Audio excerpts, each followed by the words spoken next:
Hello, good morning. My name is Jennifer Turner. I'm the director of the China Environment Forum at the Woodrow Wilson Center. Very happy that you all could join us today for our meeting, Rethinking Plastic Waste Solutions, Enhanced Producer Responsibility and Corporate Innovations in the US and Southeast Asia. Now, a lot of people that watching are some of my people in my China network, and a lot of you know that even before China in 2018 started banning the import of plastics, that threw the global recycling markets in disarray, that cities around the world were already struggling with the costs and logistics of collecting, sorting, and recycling the growing mountain of plastic waste that we were all producing in our cities. Now, a recent Pew report estimates that without decreases in plastic production and increases in recycling, that by 2040, plastic pollution leaking into the ocean is going to triple. Today, it's 11 million metric tons per year. It's going to go up to around 29. Now, these trends are not locked in stone. Over the past year, my team and I have had a really fascinating journey meeting and talking to a lot of plastic experts from around the world as part of our Turning the Tide on Plastic Waste in Asia. We've been focusing a lot on Indonesia and China this year. And we've been seeing that there's lots of policy, technology, and NGO innovation in this space. And in that spirit, today I'm bringing you some speakers who are going to talk about how companies, governments, and NGOs are starting to rethink and reboot how to deal with plastic waste infrastructure and the financing of it. Now, we're going to start off today with Scott Cassell, who's the founder and CEO of the Product Stewardship Institute, and his colleague, Sydney Harris. And they're going to begin giving us a brief overview on what is enhanced producer responsibility. I want to keep it a mystery for a moment if you don't know, but they will explain it to you. And they'll also be talking about the kind of trends in EPR policies in the United States and some voluntary corporate action that's trying to deal with plastic packaging challenges here. And then we're going to shift our gaze over to Asia. And Jaslyn Lee, she's the Southeast Asia Regional Coordinator for World Wildlife Fund. She's going to talk about enhanced producer responsibility policy in Malaysia and how WWF is working with a corporate alliance to reduce plastic packaging. And then closing us out today, we have Karanto Wibowo, who's the Director of Sustainable Development at Danone Indonesia. And he's going to discuss a really cutting edge organization of top global Indonesian food and beverage companies that have set up a packaging recovery organization that is working to ramp up efforts to reduce plastic packaging in Indonesia. It's got a great acronym. It's right behind Karanto there. PRAISE. I'm going to let him tell you what it stands for later. But Karanto is also the director of PRAISE. So here in our meeting today, you're getting people who have boots on the ground, who are working in this space to try to really reboot and rethink plastic waste. Now, you in the audience, you could be kicking back in your slippers and watching us, but I'd also like to encourage you to submit questions. You can do this via Twitter at WilsonCEF, China Environment Forum, or you can email my colleague Tongxin Zhu. Her email's right below the screen here. I also, before we kick off, I wanted to thank my partner in Japan, the Institute of Developing Economies, who has been working with me on this plastic project, as well as our funder, the Japan Foundation's Center for Global Partnership. So Scott, I'm going to pass the virtual mic over to you. You could kind of spin it like Roger Daltrey, maybe pull out your harmonica at some point, but why don't you get us started today? And again, I want to thank all of you for coming and everyone for tuning in. All right, thank you, Jennifer, and thank you to the China Environment Forum for having Sydney and I here today. I'm Scott Cassell. I'm the CEO and founder of the Product Stewardship Institute, and you'll be hearing also from Sydney Harris, who is Senior Associate for Policy and Programs at PSI. Next slide, please. So the Product Stewardship Institute, we have been working for the past 20 years to build the capacity for product stewardship in the United States, to reduce the health and environmental impacts from over 25 different products, including packaging across the life cycle. We have members from 47 of the US states, also hundreds of local governments, And then we have about 120 different partners, mostly businesses, but also organizations, including environmental groups, universities, and international governments. Next slide. So I'm going to hand it off now to Sydney, who's going to talk a little bit about the packaging problem, and then we'll go back and forth here to give the presentation. Sydney? Thank you, Scott. Hello, everyone. So Jennifer already laid out some of the elements of the packaging problem, and I think many of you in the audience already are familiar with this, so I won't spend too much time here. But from a US perspective, packaging has been posing many challenges to municipalities and recycling programs for a long time. Our market is just flooded with packaging. The sheer volume is too much to accommodate with our current infrastructure. The materials are increasingly complicated, and that means most of them cannot be recycled anymore when they're multi-layer and things we didn't envision when we made our recycling systems decades ago. And our predominant single stream recycling model in the US causes a lot of consumer confusion and contamination in the program. We have disjointed systems and different rules in different towns. And so there's a lot of contamination. And then of course, Jennifer already mentioned the market disruptions that have happened over the past few years, and the market is still extremely volatile. So that makes materials not very profitable to recycle. So all of that leads to our current system, which I'm going to walk you through. We're going to go on a little journey together. So put on your imagination hat and let's just walk through our current system. So here you are in the corner, and it was recently Valentine's Day. So let's say you bought your mom a box of chocolates. I did that for my mom. And let's say the box of chocolates came with 3 types of packaging materials. So we had a cardboard box to contain the chocolates, and then we had this little crinkly plastic wrappers. That's the little puffy pillow thing that looks like in the middle. And then we had some styrofoam peanuts because, you know, chocolate candies Inc. really didn't want those chocolates to break. So we had all that packaging material just for this box of chocolates. What do you do with it? Well, in our current system, let's say you have access to recycling, which not everybody in the US does. Only about 50% of Americans, according to a recent report, have convenient access to recycling. But let's say you do. You put that in your recycling bin, you know your box is recyclable, and a nice truck comes and scoops it away. The rest of the stuff, the crinkly plastic and the peanuts, that probably goes in your trash because you can't really recycle it. And then what happens? Well, we just talked about how packaging is not always recycled properly, and even things like cardboard that we think should be a no-brainer have been suffering recently. And so maybe your stuff gets recycled, but maybe not, especially with COVID. We've seen a lot of programs shuttering or shrinking. So like you hope it gets recycled, but unclear.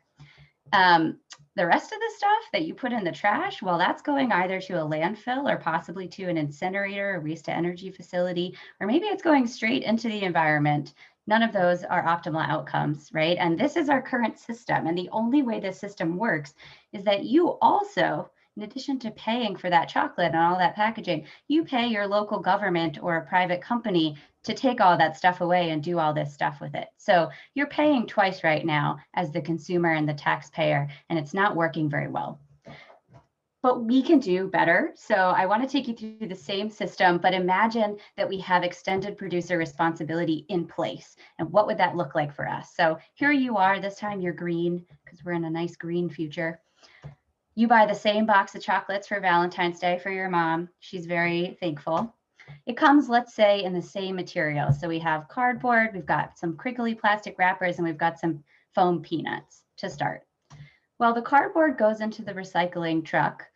This time, though, it definitely gets recycled because extended producer responsibility means instead of you paying your government to handle all that stuff, Chocolate Candies Inc.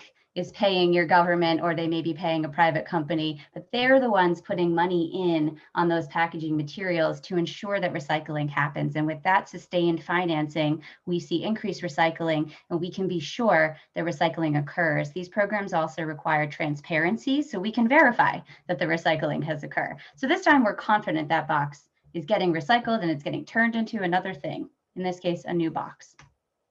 What about the crinkly plastic wrappers? Well, you know, they are difficult. They're one of those complex materials, but perhaps in an EPR system, there's an on-ramp for those materials to get brought into the recycling system. So here's a little dude doing some research. He's using that funding from Chocolate Candies Inc. and other producers to do really interesting material science research and figure out, can we replace this with something else that is recyclable? Can we redesign it? Can we build a machine that can handle it? How can we get this into the recycling stream and out of the trash? The peanuts may still go in your trash and they may end up in a landfill to start, but EPR also includes economic incentives for producers to change the packaging that they use and phase out undesirable things. And so those foam peanuts that just maybe they can't be recycled or we can't figure it out, maybe they get phased out of the system because it becomes too expensive to even use them for the producers. And so with this, we also see the producers having to fund better consumer education. We have less confusion there and less contamination. They fund infrastructure expansion, so we have more capacity to deal with that flood of packaging. They fund market development, so we don't have to suffer with these market disruptions anymore, and the market becomes more stable. And then I mentioned transparency. And so with that, again, we get more recycling, less contamination, less disposal, better design for the environment, real upstream change. And so that is how our system could really be transformed with EPR. And I will now turn it back over to Scott to talk a little bit more about what that means. Great, thanks, Sydney. So I'm going to step back here and talk about the definitions, because in the United States, we actually use two definitions: product stewardship and extended producer responsibility. So as you can see from this slide, product stewardship is the big bubble. It incorporates producers doing voluntary initiatives, but it's also the end-of-life laws of takebacks that are extended producer responsibility. So we included both. We separated out for reasons because voluntary in our minds is much different than mandatory, and there's certain elements of an EPR system that are effective and other ones that are not. Next slide, please. So we're looking here at extended producer responsibility, meaning we are extending that producer's responsibility upstream in product design, mining, reducing impacts there, but as well as post-consumer for reuse, recycling, and safe disposal. So we're talking, as Sydney mentioned, about the financial responsibility of the producers, but also their managerial responsibility as well. It does not mean that they're the only ones responsible, because this EPR system is a network of accountability for all stakeholders, but producers have a prime role to play. Next slide. And here, emphasizing this major shift, a paradigm shift from, as Sydney had mentioned, from the taxpayer, the ratepayer, and the governments paying and being responsible for managing the waste, to the producers, as well as other stakeholders playing a role in reducing waste. Next slide. In the United States, to give you a snapshot, there are now 119 EPR laws that have been passed on 14 product categories in 33 states. Most of the activity has been on the West Coast, California, Oregon, and Washington. In the Northeast, around Maine, Vermont, New York, and some around the Great Lakes area you see in the central northern portion. Next slide. And in the US, there's no systems yet on packaging, and that's really where EPR started in Europe and Asia, is on the packaging systems, but yet on the United States, we don't have that, but we're going to talk about how that's going to come soon. In 2000, you'll see here the left part of your screen, these EPR systems on packaging and paper products, PPP, have been in Europe and a little bit in Japan and Asia. And now 2020, you see how it's exploded around the world, all across Canada, all across Europe, China, Russia, and South America, and into Africa and other locations as well. And I think it's back to you, Sydney. Thank you. Yeah, thank you. So I will mention that, as Scott said, we do not have extended producer responsibility laws in place yet in the US for packaging, but we do have companies stepping up to take some voluntary efforts. So we have seen examples like the ones on the screen here of individual corporations doing their part and, really trying to step up and make an impact in the plastic waste space. We also see producer groups like the Consumer Brands Association and the Recycling Partnership that are kind of consortiums or trade associations of these consumer brands and companies putting out policy proposals and really getting into the discussion. And this is a historic moment in the US because they have not to date been actively involved in this conversation, but the confluence of consumer pressure and political will and just overall momentum from all those factors has really led to a broadening of the conversation to include producers. However, the proposals that we've seen to date from these producer groups, they don't quite reach what we consider to be true extended producer responsibility for packaging. I will also mention that PSI is an activator in the US Plastics Pact. The Plastics Pacts are convened by the Ellen MacArthur Foundation and also the Recycling Partnership for the US that we mentioned on the previous slide.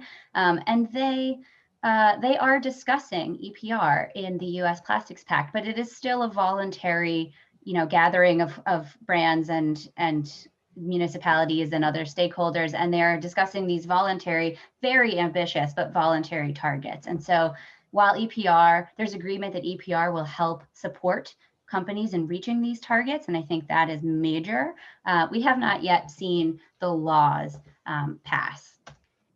But I'm going to turn it back over to Scott to talk about some companies we are working with that are talking about EPR laws. Thanks, Sydney. So we've been working on packaging for the past 15 years here in the United States, but it's been only the past year where producers, as well as the waste management industry, has been even willing to discuss what it would look like for them to support EPR systems. And that has come around through the political will at the state and the federal level. So the Flexible Packaging Association approached us to engage with our state and local governments, some environmental groups, as well as some recyclers. And we ended up after a year on a mediated agreement. This is something that PSI does to provide the forum and have a discussion to really understand what EPR means and how it might impact their businesses, but also how they could work within an EPR system.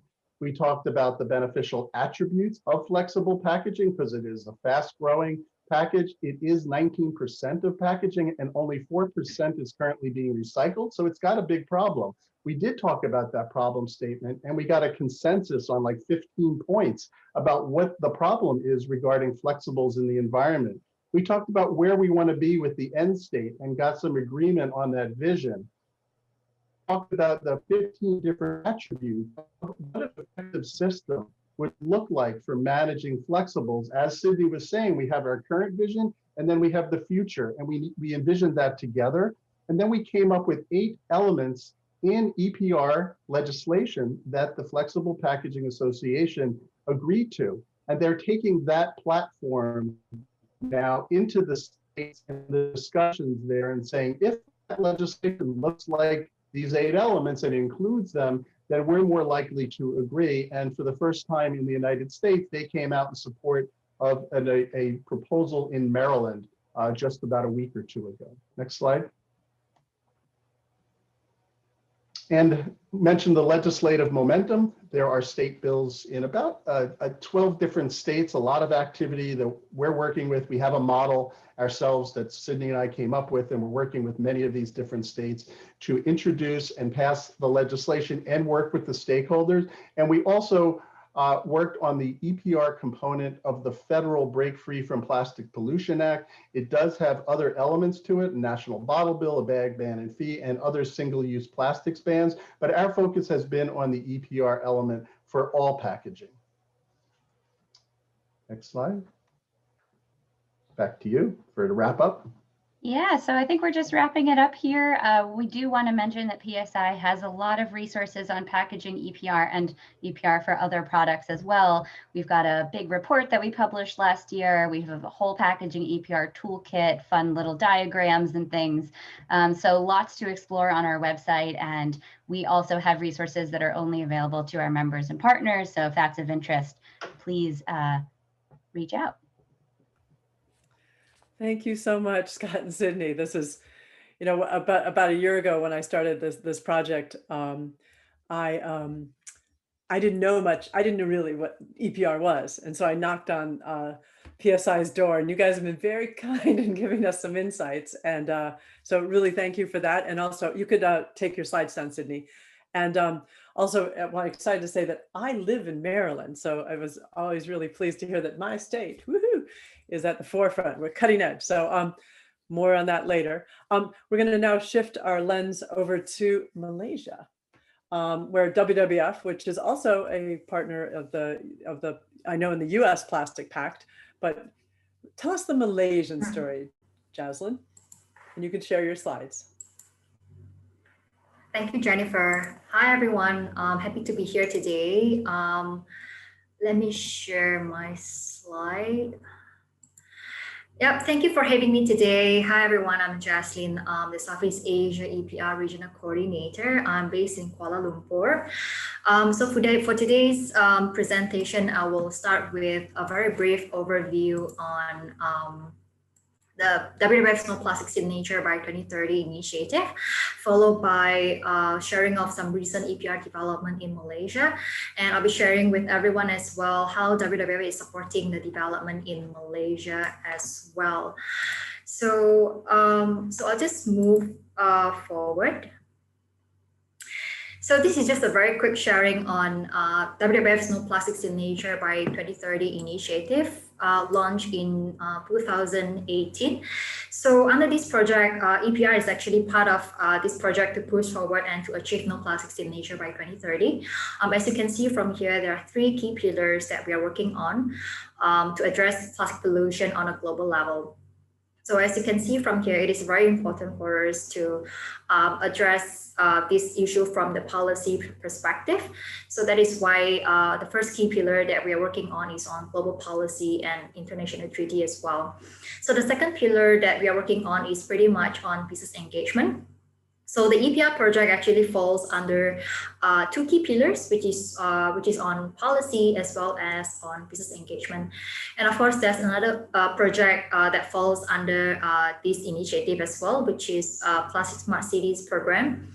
So basically, this program is to work with local communities in specific areas in specific countries to address and to improve collection systems, sorting and recycling infrastructure on a local level.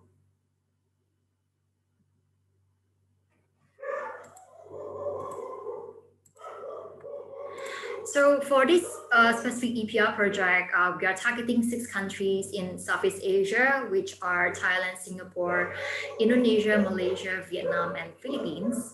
And since last year, we have expanded our project to some other countries as well, which including China, India, Kenya, and South Africa as well. So we'll have to work very closely with my colleagues at national offices to push forward for the EPR agenda on a national level. So just a very quick sharing on some of the recent development and progress in Malaysia. So end of last year in September, WWF Malaysia, we have published the EPR study and also to propose a customized EPR scheme for Malaysia. And I'll be sharing with you as well some of the key findings and key recommendations later on. So recently, the Ministry of Environment and Water has formed a multinational, multi-stakeholders platform last year, involving all the relevant key players along the plastic value chain in order to commit to actions and also to achieve national targets as well. So under this platform, so it is actually called Malaysia Sustainable Plastic Alliance. It is pretty similar to US Plastic Pacts. So it involves different key stakeholders along the whole value chain. But this initiative is led by our Ministry of Environment and Water. So one of the key working groups that have been established under this platform is EPR working group. So currently it is we are WWF Malaysia. We are co-leading this working group together with Coca-Cola Malaysia. And at the same time, so this platform will be very useful as well in order to support the government to develop circular economy roadmap for plastics for Malaysia. And another key ministry that is who is also play a very important role when it comes to EPR implementation is the Ministry of Housing and Local Government. So recently, they have announced the formulation of National Cleanliness Policy. So the ministry has identified EPR scheme as one of the key drivers to address the waste issues in Malaysia. And another government agency is the Economic Planning Unit of Malaysia. So this Economic Planning Unit of Malaysia is actually placed under the Prime Minister's office. So they have proposed the adoption of EPR scheme in the 12th Malaysia Plan 2021 to 2025. But however, it is still in a drafting stage. But this draft 12th Malaysia Plan will be tabled at the Parliament in March this year.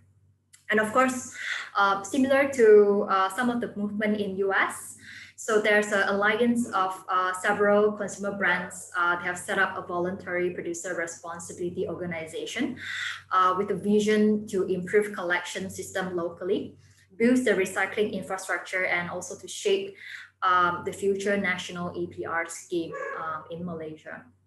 And recently, the Ministry of Environment and Water, they are actually currently drafting and finalizing the circular economy roadmap for plastics, which will be published soon in the next few months.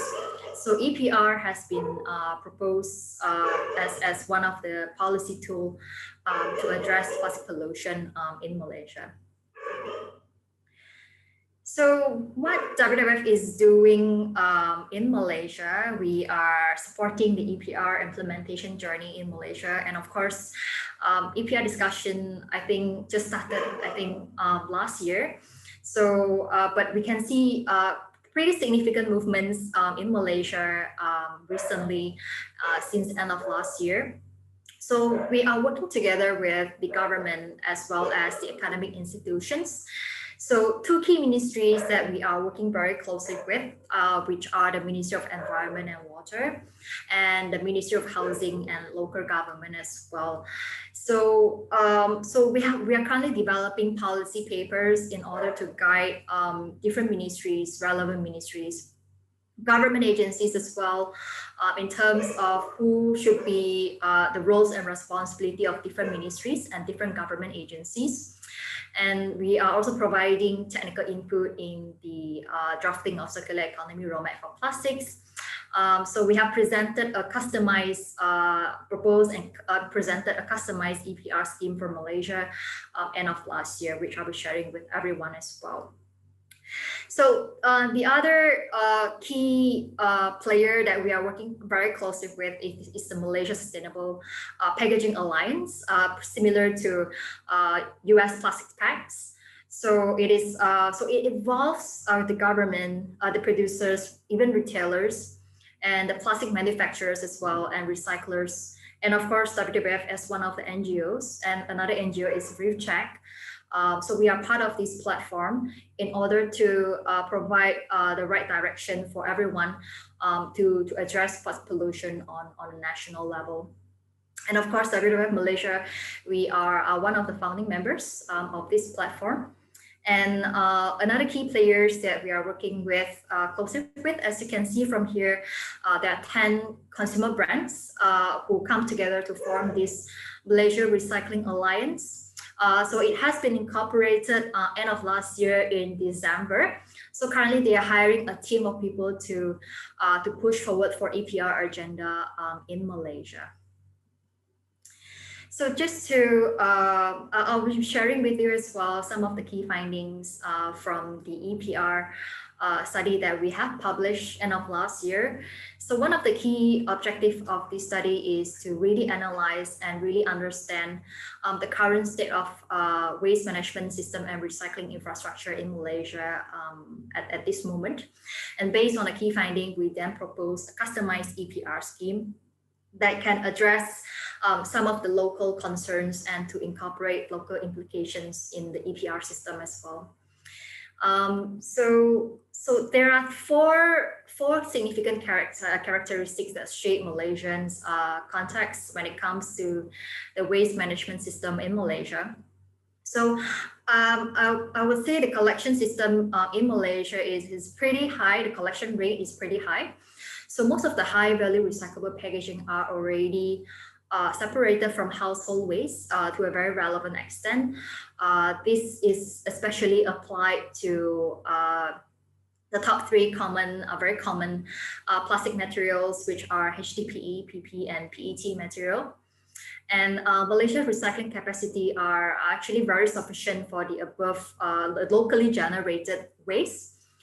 However, what we understand from the recycling companies is that they prefer to import the plastic waste from other countries for further processing, because this type of plastic waste from other countries are usually less contaminated. So it actually occupies the local recycling capacity in Malaysia. And what we also found out is that most of the low value and non-recyclables are mostly disposed together with general waste. So it usually ends up in landfills in Malaysia. So there is no systematic collection and sorting for this type of materials. For example, let's say films and other flexible packaging, plastic packaging materials. The last key finding is that the Malaysian recycling industry is very developed and produces about 1.5 million tons of recycled resins every year, which is approximately 4.5 billion ringgit Malaysia in revenue. So part of the study is also to develop a material flow analysis for post-consumer plastic packaging waste. So as you can see from here, the top three, the most commonly recyclable materials are the HDPE, PET, and PP materials. But of course, some of the materials, these materials are not recyclable. For example, colored PET are actually not recyclable in Malaysia, or even PP material, egg cartons are also not recyclable in Malaysia. So for other materials, which are mostly flexibles, although we do have the capacity to process these type of materials, such as films or flexible packaging, but the recycling industry prefers to get their feedstock from commercial and industrial sector, because these feedstock are usually less contaminated and they're usually available in large quantity as well. So based on the key findings from the earlier part of the study, we then propose a customized EPR system for Malaysia. So we propose a mandatory EPR system, in this case for Malaysia, in order to achieve economies of scale, especially when it comes to collection and recycling of packaging. Of course, it is also very important for us to ensure the financial resilience to ensure that the EPR system can run effectively as well. So another key recommendation that we would like to highlight is to ensure the system relevant packaging are included, should include other different materials, not only for plastic, it should include paper materials, metals, or glass materials as well, from household and equivalent places of origination. And we would like to propose one non-profit producer responsibility organization. It has to be industry-led. The main reason why it has to be industry-led is because there are a few rounds of change in the government in Malaysia. I think some of you may be aware. So by having the bureau to be industry-led, so the operations will not be impacted if there's change in the government again in the next few years. So it is also very important to have a modulated fees in order to stir the recycling market through the application of, for example, reduced or low EPR fees for high-value recyclable packaging, and high EPR fees for non-recyclable packaging for producers. And in order to ensure that the EPR scheme can function effectively, that's when government will have to come in to govern the whole system itself and to monitor the whole system and provide control system as well. So that's about it for my presentation for today. That was so rich. I'm writing down from both you and Scott and Sydney's. I'm like, I have so many questions, but I'm going to hold it off here. But know that I see a lot of parallels, and I'm also feeling like I'm a little bit of a matchmaker with PSI, with WWF Malaysia team as well. It's really cool. Hold your questions, Scott and Sydney. I know you want to ask her questions too, but let's shift on over to Karanto, and my dog's barking too. Sorry about that. Karanto, would you like to share your slides and tell us about the work you're doing in Malaysia? Because I really love it, because we've heard a lot of talk about companies coming together around plastic packaging reduction, and you're doing it. All right, thank you, Jennifer. So let me share my slide.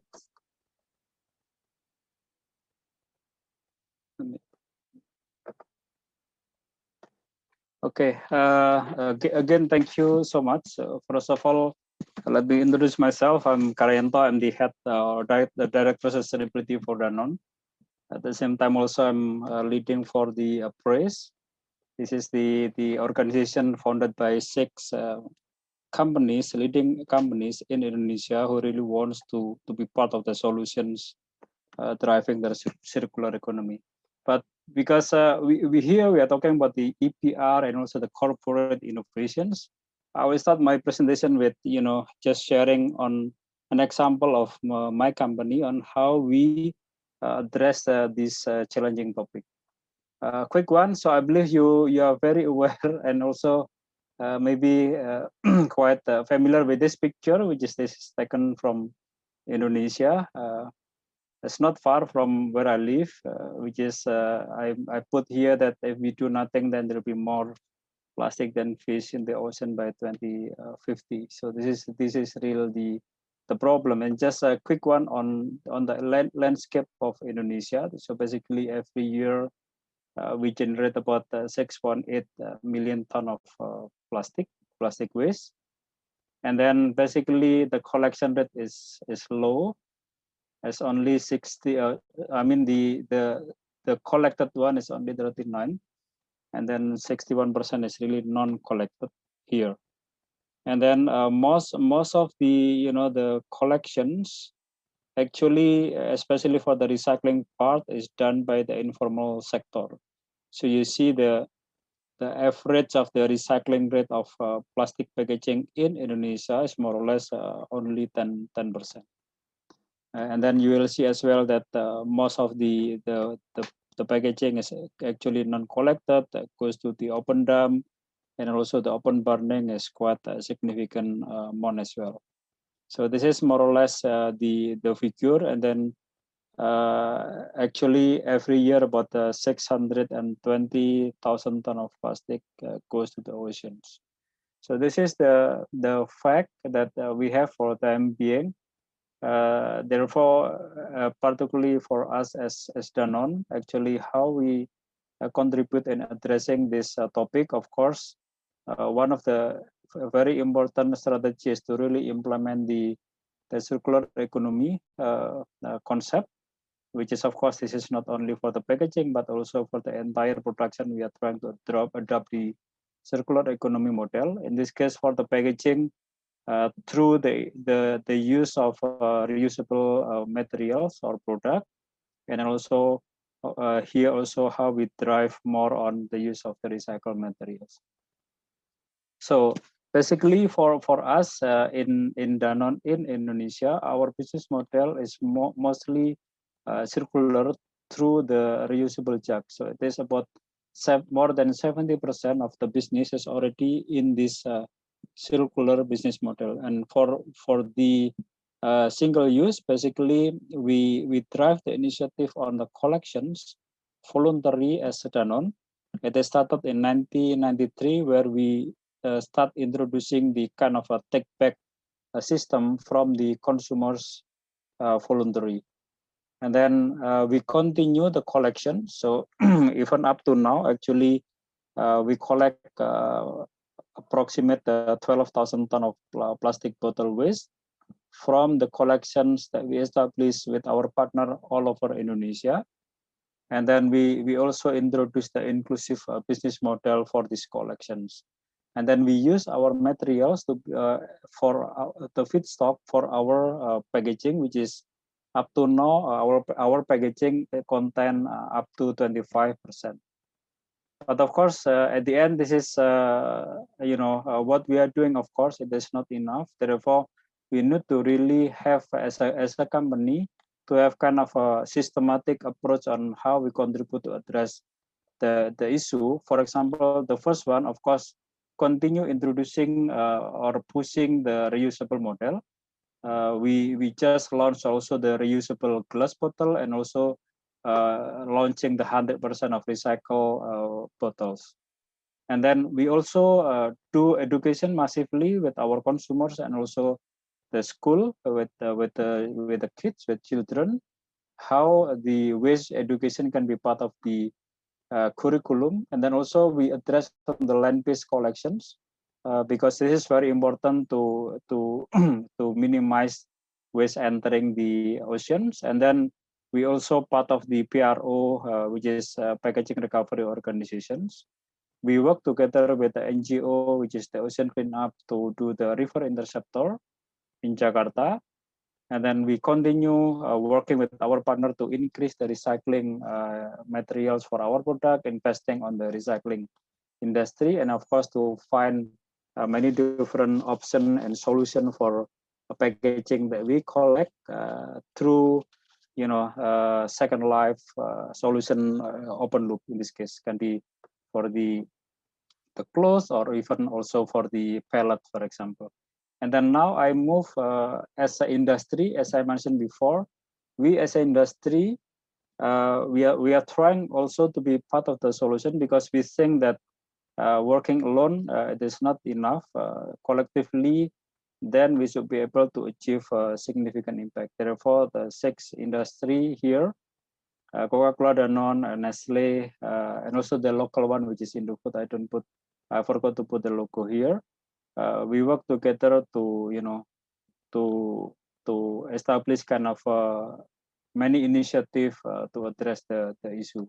Basically, our focus more on the innovation on the collections, which is we do many pilots. One of the pilots is actually in Bali, because actually in Indonesia the collection is really depend on the community collections. The infrastructure is on the collection is not really well established yet. So therefore, empowering the community collection is key. How to increase the productivity and also how to make sure that the segregation is done, and then minimize the waste from go to the landfill. And then at the same time also we were try to understand the PRO, because this is the packaging recovery organizations learning from many different countries how it works and how to be implemented in Indonesia.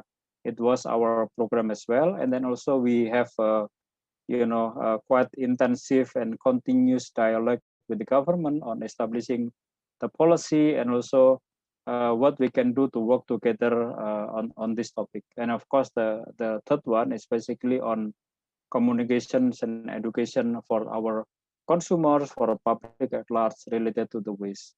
So actually last year, government of Indonesia also launched the the NPAP, National Plastic Action Partnership.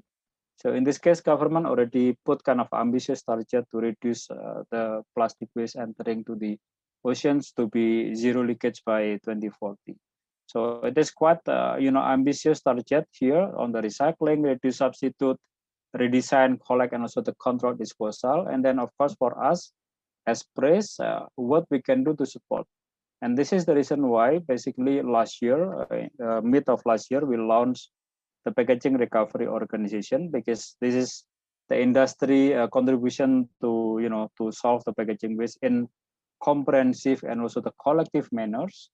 And then why basically we go with the PRO? It is voluntary, because at the end it is going to be a joint industry effort as opposed of the individual company or brand.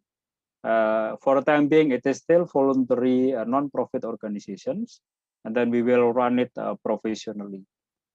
And then this is basically more or less the model of the PRO in Indonesia. So basically, there are three actors which is very important for this model, which is packaging companies or converter brand owners and also retailers.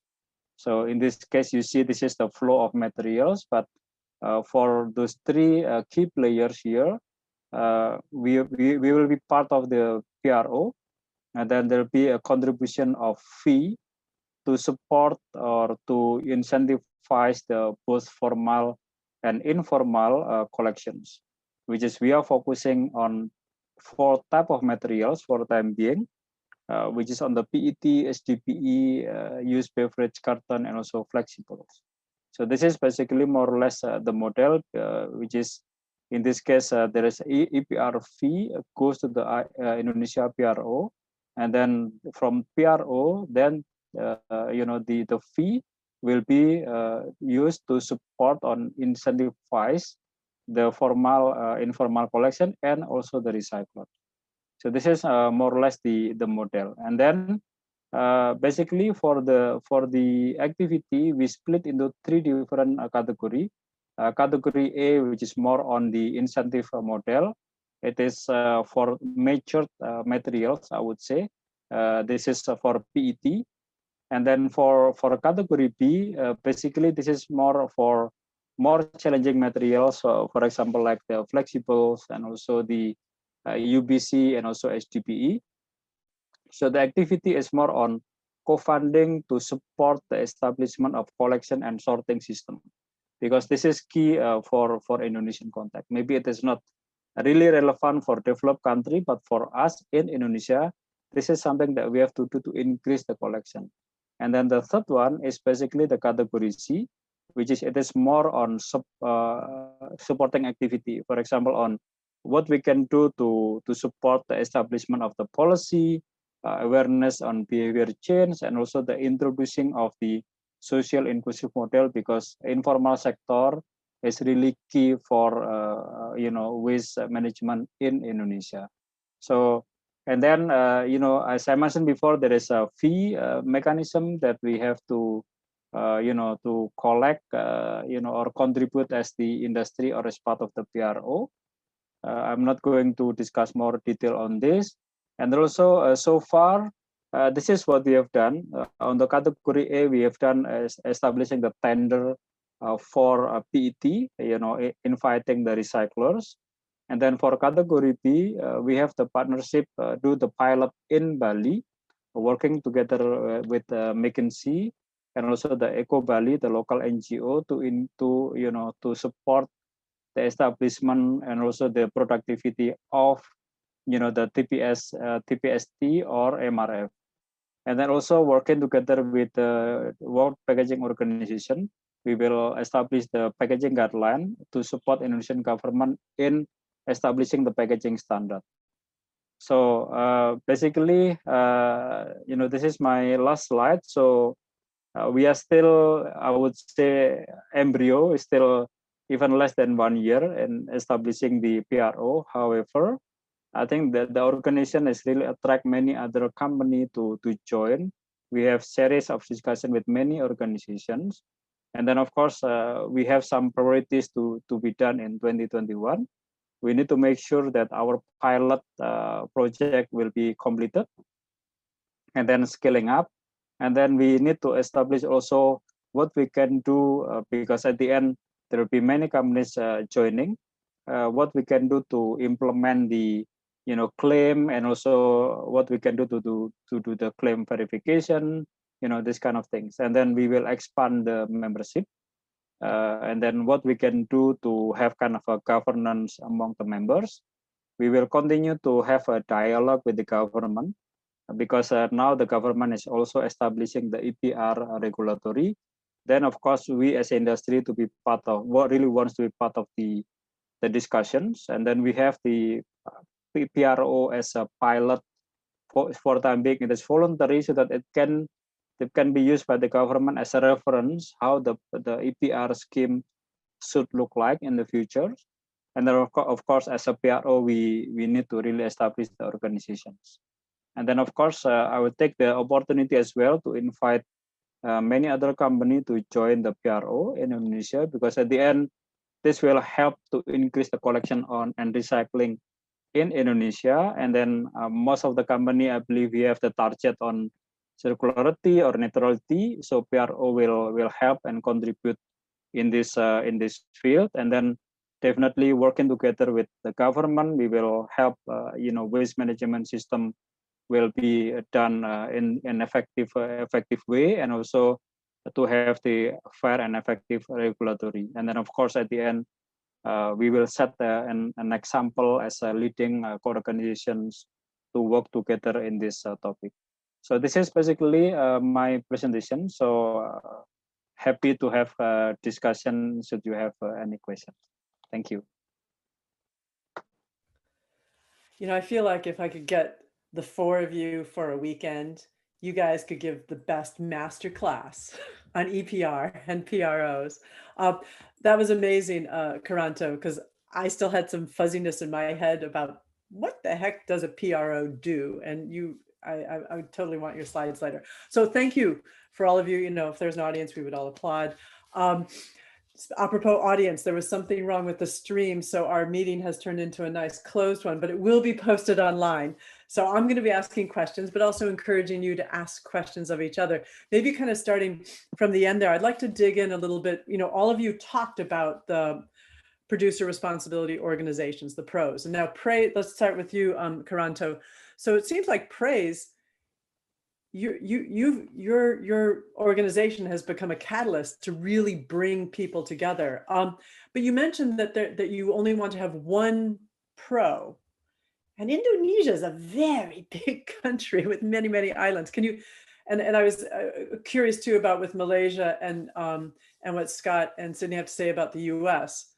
Is one PRO, is that a good model? Or tell me a little bit more about why you chose just to do one, and a little bit more about where it might be. You gave us a little bit at the end about where it's going, but yeah.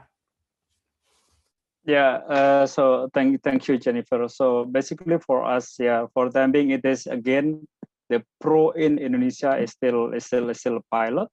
And then we learn from many different countries. We know that some countries, like in Europe, they have more than one PRO.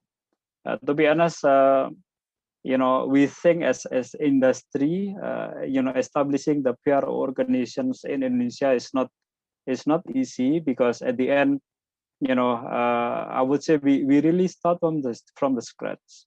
I mean, at the end, the PRO, in order PRO to really grow and develop, we need to have kind of a collaborations, partnership between government, especially the local government, and then the industry, and of course, at the end, also the public at large.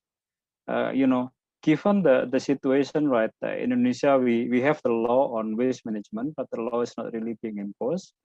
And then government is still, I would say, still on, also in the learning stage, how these models look like.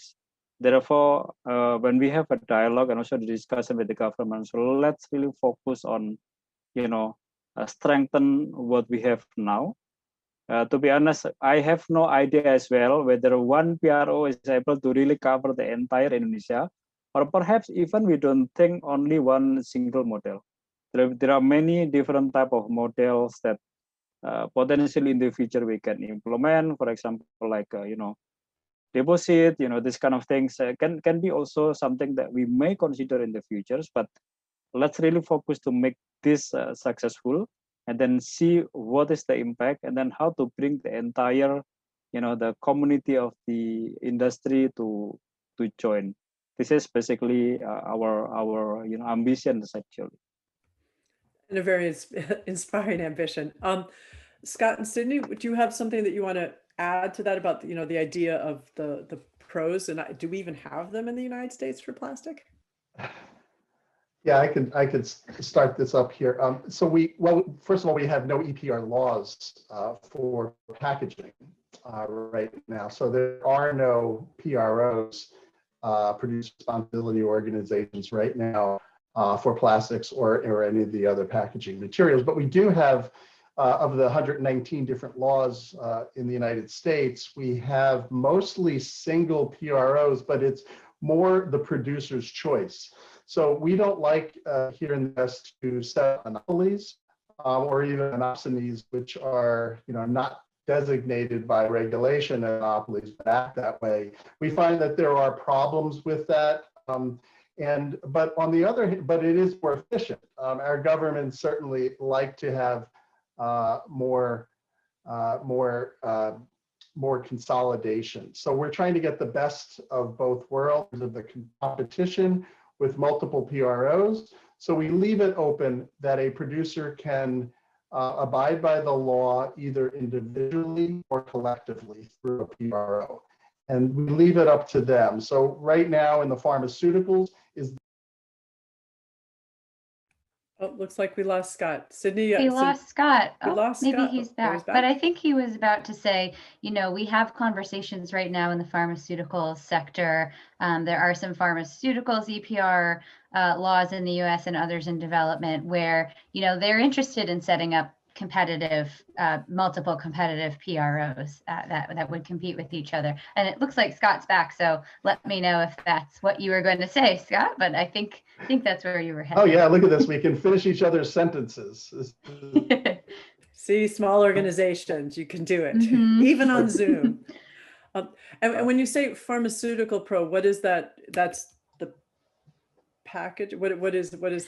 So yeah, maybe we should take a step back for a second. So when we talk about EPR policies for any product in the US, these laws will encourage at least one PRO. As Scott mentioned, we don't usually require just one, but the obligated producers, right, the responsible parties, they have to comply with the law somehow. And it's just unlikely that they're going to all do it individually. It just doesn't make sense, right? It makes much more sense to form some sort of organization so they can all come together, pay their fees into a central place, and then have those fees distributed. So even if there's 2 or 3 PROs, at least it's more centralized than 200 companies each doing it individually, right? So the PRO is the organization that collects all the money from the producers, right? And then distributes that money into the system, however that needs to be distributed. And so no matter what the product, if it's packaging or if it's an actual product like pharmaceuticals or electronics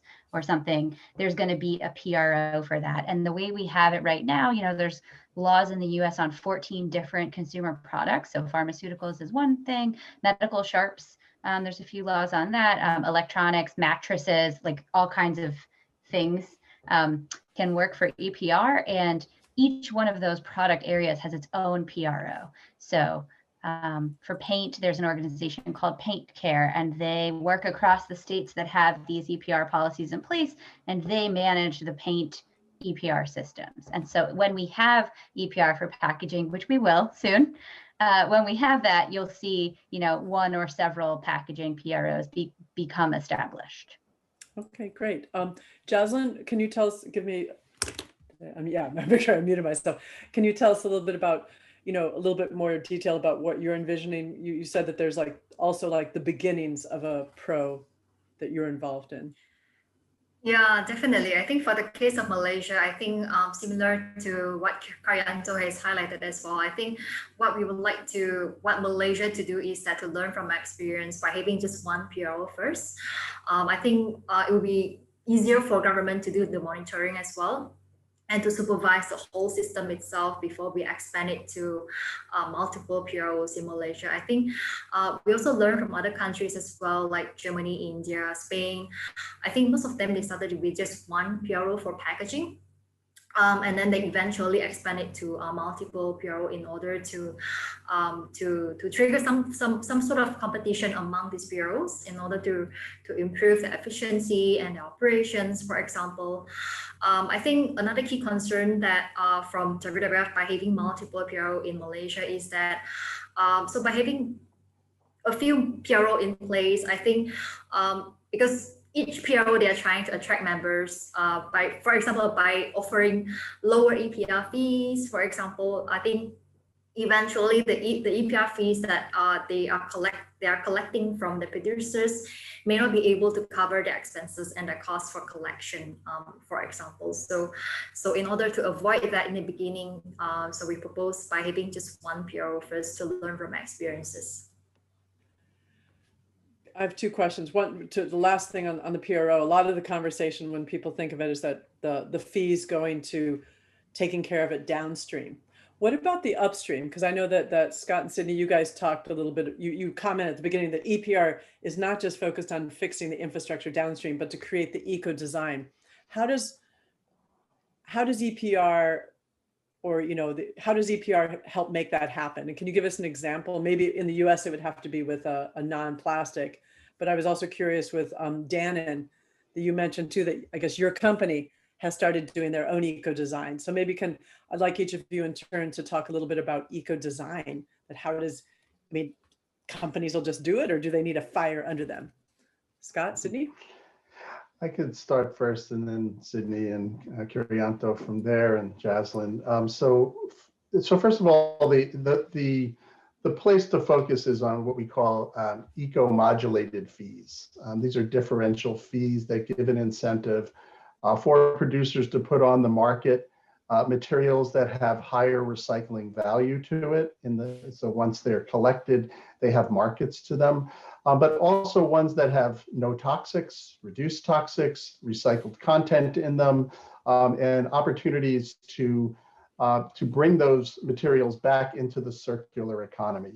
So there need to be economic incentives for the producer to put on the market better materials, more sustainable materials that can go back into the circular economy, and give disincentives, higher fees for materials that they put on the market that won't be banned. They're not that egregious that they're banned, but we want to disincentivize those that have more toxics and less recyclable content. So that's it in general. Let me just say one other thing, which is this concept of EPR going upstream as well as downstream. Most of the attention around the world has been on the downstream end. It has been on take back, and we have so far to go, all of us, even those in Europe and Asia that started these systems. We don't really know where all these materials are going downstream. We, in terms of transparency in the data, we don't know the mining impacts and the other impacts upstream that are taking place. So we have a long way to go. This is akin to perhaps textile industry, where we're looking at how's the cotton grown, and who are the workers, and how are we treating the workers, and how are we treating the environment and child labor. It is a very big issue, and we're just scratching the surface right now. Sydney, do you want to add anything there? No, I think that covered it. I was just mentioning, I do have slides if you all want to see them. Like I have a slide explaining eco-modulated fees, and we have some examples. You can just toss it up real quick, and then we'll move on to Jaslyn and Kirianto to give their 2 cents. Yeah, absolutely. Sometimes, I don't know, it helps me to have a visual. So as Scott mentioned, a lot of the attention to date in existing programs has been on downstream stuff. And so the standard fees are just, you pay to cover the cost of managing that product downstream, which inherently is supposed to incentivize, using less material, because the more material you put on the market, the more you pay, right? And if it's easier to recycle, then it's cheaper to recycle, so you pay less. But that hasn't really achieved the environmental outcomes that many stakeholders are seeking, especially with packaging. So the world is transitioning toward, eco-modulated fees, where many of these programs exist. And certainly that's part of the conversation in the US. And that's just tweaking those economic drivers to get at those recycled content and toxics reduction and upstream impacts that, that Scott was mentioning. And I just will also share that, and make you dizzy here for a second. So a couple interesting examples of how this works. So in Europe, in Italy, there's one company that they've implemented eco-modulated fees already to incentivize using recycled content. And this company, BB Line, which makes like curtain rods and shower rings and like kind of bamboo household stuff. They switched their packaging from, I think it was a plastic blister pack, you know, the kind that's like molded to the shape of the product, but they switched it because of these fees. It was more expensive to use that package. And so they switched to this 100% recycled content cardboard flat where there's almost no packaging. It's 100% recycled content. They've eliminated all of the plastic. And while they did that, they found that 80% more product can fit on a shipping pallet in this format. So it also benefited their bottom line and cut their energy and carbon footprint in half because they were fitting so much more and being so much more efficient. So really good, you know, results all around. In Belgium, L'Oreal, the shampoo brand, a cosmetics brand, they have fees in Belgium that incentivize, you know, reuse and refillable things. And so Belgium has moved to some refillable dispensers in stores, so you can bring back your little like reusable container and you take it to the store and there's a dispenser there, and it obviously saves plastic. So this is like the ideal outcome, right? Is changing things upstream so that we can improve downstream as well. So just wanted to show some examples. And these fees, these modulated fees, they're required by EPR legislation then?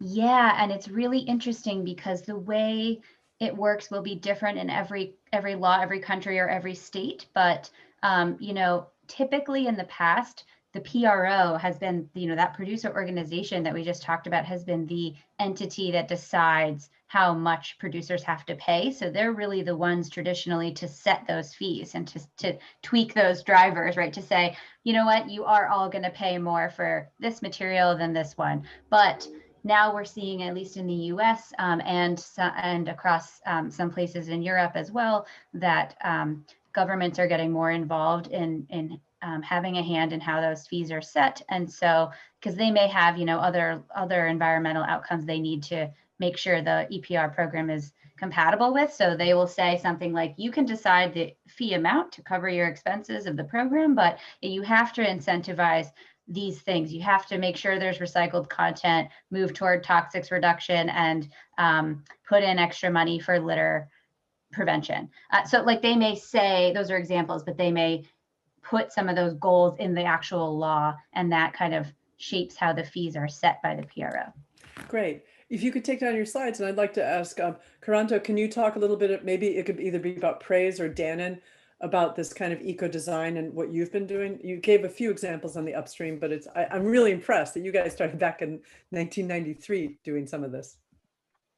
Yeah, I think for Dannon, so basically,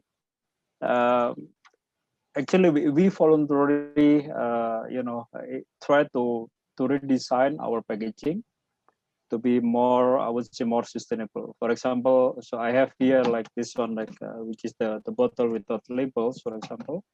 This is one of the, and also 100% recycled materials. This is also our innovations, which is learning from the fact.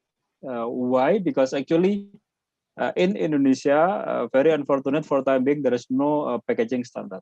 Okay, so each producer, especially, you know, the local producer, they can just produce, you know, the product with the packaging according to the needs without really considering the impact of the packaging. So when we start, you know, using the recycled materials, because it is really us investing on the recycling, you know, facility with our partner, and then we experience significant issue because of the contaminations. So, you know, the contamination may come from the, you know, low quality of you know, the feedstock, or it can contain also the unnecessary materials. For example, you know, the bottle which is contain PVC, which is PVC is really a contaminant for recycling. But okay, at the end, you know, because no regulation, therefore we are struggling ourselves how to solve this. You know, therefore when we establish a place, and also we think that we have to influence and to also work together with the government on the packaging standard. So therefore, you know, it is really important for us to go upstream as well, because at the end, if we really implement the packaging standard, let's not go to the complicated, you know, multi-layer things, for example, but we start with the simple one, like even the PET. if we have the packaging standard, it will increase, it will help on the collection and also increase the recycling, definitely. Okay, so this is the reason why. So basically, we have to go, upstream, start with the right packaging, to be implemented across the industry. Great, thank you. And Jocelyn, what about you in Malaysia? I know you had very informative slides in the report. What are you doing on moving things upstream? So for Malaysia, we don't have a packaging law as well. I think similar to Indonesia. So we don't have a law to guide producers in terms of producing their packaging or the usage of the packaging itself. So I think Scott and Sydney, they have highlighted a very useful information in terms of how EPR fees can also influence and also provide upstream solutions. For example, I just want to add on to what they have highlighted as well. I think the EPR fees have to be, it is also highly dependent on the local recycling infrastructure as well. Because for example, what is recyclable in Malaysia may not be recyclable in Indonesia, for example. So the EPR fees will have to encourage the reduction of material use. Definitely, that's the first target that we would like to see in Malaysia in terms of reduction of material use. And of course, to encourage producers to switch from non-recyclable materials to recyclable materials as well. I think it is also very, very important for us to also highlight again, that is why we recommend the EPR system to include different packaging materials into the EPR system, not only for plastic materials. This is to avoid negative substitution effect by having producers to switch from, for example, from plastic materials to other materials. It could be the biodegradable materials. They might, so in order to avoid that, so that is why we would like to recommend that the EPR system has to include different packaging materials in the system itself. Great. Did any of you want to ask each other a question? Because if not, I can always ask more. But Scott, Sydney, did you have any questions to ask for your counterparts? I just had a quick one and wanted to ask Jaslyn and Karyanto here, what was the main drivers for EPR to be emerging in your countries, and what are some of the big barriers that you see? What are the drivers and what are some of the barriers that you're facing? Because they seem to be moving faster than us. They're moving quite fast. It's impressive. Happy to share. So for Malaysia, I believe the biggest pressure is from the industry players, the private sector, especially the MNCs, the consumer brands company. They are very supportive of the implementation of EPR system. And of course, they are hoping that the EPR system has to be mandatory in order to avoid free riders in Malaysia and in the system itself. So I think that's one of the key advantage we are having now in Malaysia. And of course, the bottleneck would be we will have to involve different ministries to push EPR scheme forward.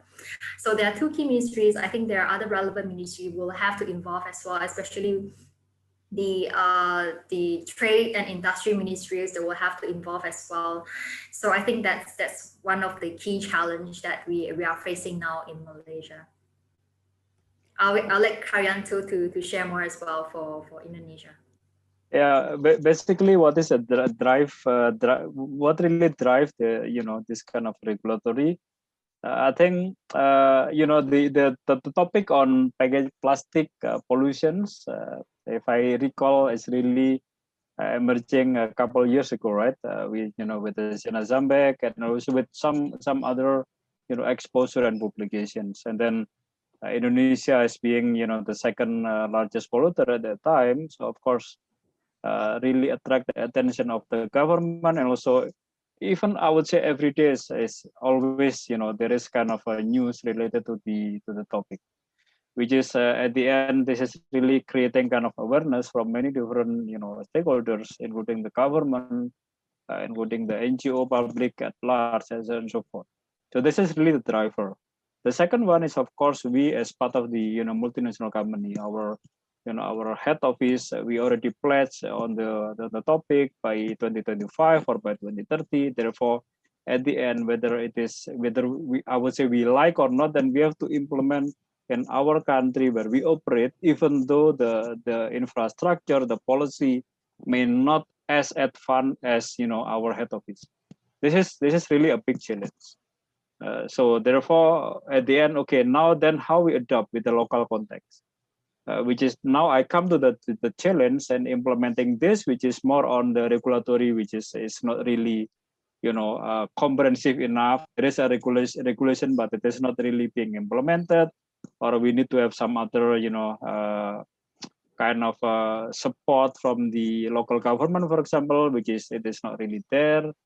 And then also the perception of the EPR that this is solely industry responsibility in opposed of collaborative.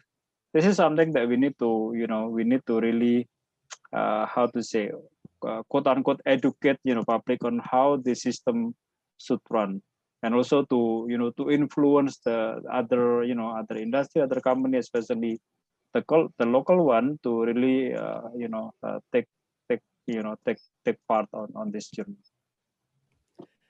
Well, thank you. We're coming to the end of our time, and I'm very disappointed, but I am going to invite all of you back again, maybe not together, because I'd like to maybe split you up a bit because you're so fun. Because one topic that we didn't have time for that I know that, Karanto, that you've done personally a lot of work on the issue of the waste picker communities in Indonesia. And that's a whole huge, that we don't face that here in the US, but it's something that, big in China as well. And I'm excited about, the conversation we had today, I think has a lot of relevance to where China's trying to move. They're also interested in EPR. WWF has an office that's starting to work on EPR in China, so we'll see them sometime in the next year. But I want to thank you all for coming today and speaking. And also you mentioned, Karanto, about the NGO presence in Indonesia. We found them very active. A lot of women are leading these groups too, I noticed. And on March 10th, we're going to have a green tea chat with Prigi and Daru, who had Ecoton, who I know you must know. So we're going to keep the conversation going, going to be getting more Chinese voices in. And Scott, maybe to lead us out, you want to give us a rendition of your plastic waste blues on your harmonica? Or sure, a little bit of America here.